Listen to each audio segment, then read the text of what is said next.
ഈശോ മിശിഹായ്ക്ക് സ്തുതിയായിരിക്കട്ടെ. എല്ലാവരെയും ദൈവനാമത്തിൽ പുതിയൊരു ദിവസത്തേക്ക് സ്നേഹപൂർവ്വം ക്ഷണിക്കുന്നു. ഇന്ന് വളരെ സന്തോഷത്തോടു കൂടിയാണ് ഞാനായിരിക്കുന്നത്. ഇന്ന് നമ്മൾ മത്തായി ശ്ലീഹായുടെ സുവിശേഷം വായിച്ച് പൂർത്തിയാക്കുകയാണ്.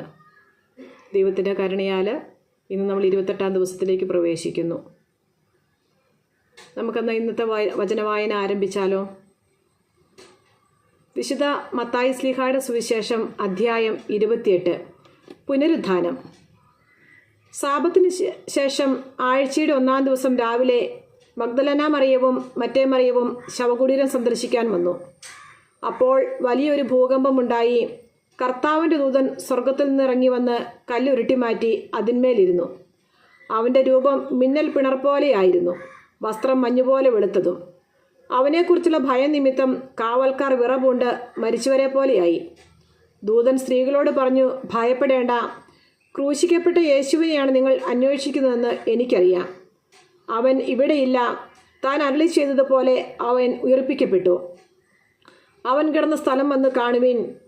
വേഗം പോയി അവൻ്റെ ശിഷ്യന്മാരോട് അവൻ മരിച്ചവരുടെ ഇടയിൽ നിന്ന് ഉയർപ്പിക്കപ്പെട്ടെന്നും നിങ്ങൾക്ക് മുമ്പേ ഗലീലയിലേക്ക് പോകുന്നെന്നും അവിടെ വെച്ച് നിങ്ങൾ അവനെ കാണുമെന്നും പറയുവിൻ. ഇതാ, ഇക്കാര്യം ഞാൻ നിങ്ങളോട് പറഞ്ഞിരിക്കുന്നു. അവർ കല്ലറ വിട്ട് ഭയത്തോടും വലിയ സന്തോഷത്തോടും കൂടെ ശിഷ്യന്മാരെ വിവരമറിയിക്കാൻ ഓടി. അപ്പോൾ യേശു എതിരെ വന്ന് അവരെ അഭിവാദനം ചെയ്തു. അവർ അവനെ സമീപിച്ച് പാദങ്ങളിൽ കെട്ടിപ്പിടിച്ച് ആരാധിച്ചു. യേശു അവരോട് പറഞ്ഞു, ഭയപ്പെടേണ്ട, നിങ്ങൾ ചെന്ന് എൻ്റെ സഹോദരന്മാരോട് ഗലീലയിലേക്ക് പോകണമെന്നും അവിടെ അവർ എന്നെ കാണുമെന്നും പറയുക. കാവൽക്കാരുടെ വ്യാജ പ്രസ്താവന. അവർ പോയപ്പോൾ കാവൽക്കാരിൽ ചിലർ പട്ടണത്തിൽ ചെന്ന് സംഭവിച്ചതെല്ലാം പ്രധാന പുരോഹിതന്മാരെ അറിയിച്ചു. അവരും പ്രമാണികളും കൂടിയാലോചിച്ചതിന് ശേഷം പടയാളികൾക്ക് വേണ്ടത്ര പണം കൊടുത്തിട്ട് പറഞ്ഞു, ഞങ്ങൾ ഉറങ്ങിയപ്പോൾ രാത്രിയിൽ അവൻ്റെ ശിഷ്യന്മാർ വന്ന് അവനെ മോഷ്ടിച്ചു കൊണ്ടുപോയി എന്ന് പറയുവിൻ. ദേശാധിപതി ഇതറിഞ്ഞാൽ ഞങ്ങൾ അവനെ സ്വാധീനിച്ച് നിങ്ങൾക്ക് ഉപദ്രവമുണ്ടാകാതെ നോക്കിക്കൊള്ളാം. അവർ പണം വാങ്ങി നിർദ്ദേശമനുസരിച്ച് പ്രവർത്തിച്ചു. ഇത് ഇന്നും യഹൂദരുടെ ഇടയിൽ പ്രചാരത്തിലിരിക്കുന്നു. പ്രേക്ഷിത ദൗത്യം. യേശു നിർദ്ദേശിച്ചതുപോലെ 11 ശിഷ്യന്മാരും ഗലീലയിലെ മലയിലേക്ക് പോയി. അവനെ കണ്ടപ്പോൾ അവർ അവനെ ആരാധിച്ചു. എന്നാൽ ചിലർ സംശയിച്ചു. യേശു അവരെ സമീപിച്ച് അരുളി ചെയ്തു, സ്വർഗത്തിലും ഭൂമിയിലുമുള്ള എല്ലാ അധികാരവും എനിക്ക് നൽകപ്പെട്ടിരിക്കുന്നു. ആകയാൽ നിങ്ങൾ പോയി എല്ലാ ജനതകളെയും ശിഷ്യപ്പെടുത്തുവിൻ. പിതാവിൻ്റെയും പുത്രൻ്റെയും പരിശുദ്ധാത്മാവിൻ്റെയും നാമത്തിൽ അവർക്ക് ജ്ഞാനസ്നാനം നൽകുവിൻ. ഞാൻ നിങ്ങളോട് കൽപ്പിച്ചവയെല്ലാം അനുസരിക്കാൻ അവരെ പഠിപ്പിക്കുവിൻ. യുഗാന്തം വരെ എന്നും ഞാൻ നിങ്ങളോട് കൂടെ ഉണ്ടായിരിക്കും. നമ്മുടെ കർത്താവായ യേശു മിശിഹായ്ക്ക് സ്തുതി. സങ്കീർത്തന പുസ്തകത്തിനുള്ള വായന അധ്യായം 28. കർത്താവെ സഹായിക്കണമേ.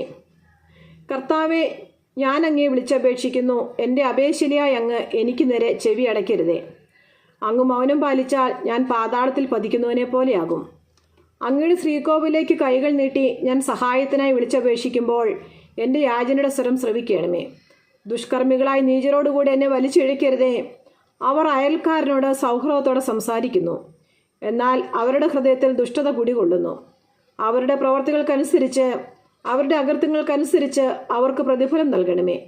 അവർ ചെയ്തതനുസരിച്ച് അവരോട് ചെയ്യണമേ. അവർക്ക് തക്ക പ്രതിഫലം കൊടുക്കണമേ. അവർ കർത്താവിൻ്റെ പ്രവർത്തികളെയും കരവേലകളെയും പരിഗണിച്ചില്ല. അതുകൊണ്ട് അവിടുന്ന് അവരെ ഇടിച്ചു നിരത്തും, പിന്നീട് ഒരിക്കലും പണിതുയർത്തുകയില്ല. കർത്താവ് വാഴ്ത്തപ്പെടട്ടെ. അവിടുന്ന് എൻ്റെ യാചനയുടെ സ്വരം ശ്രവിച്ചിരിക്കുന്നു. കർത്താവിൻ്റെ ശക്തിയും പരിചയമാണ്. കർത്താവിൽ എൻ്റെ ഹൃദയം ശരണം വയ്ക്കുന്നു.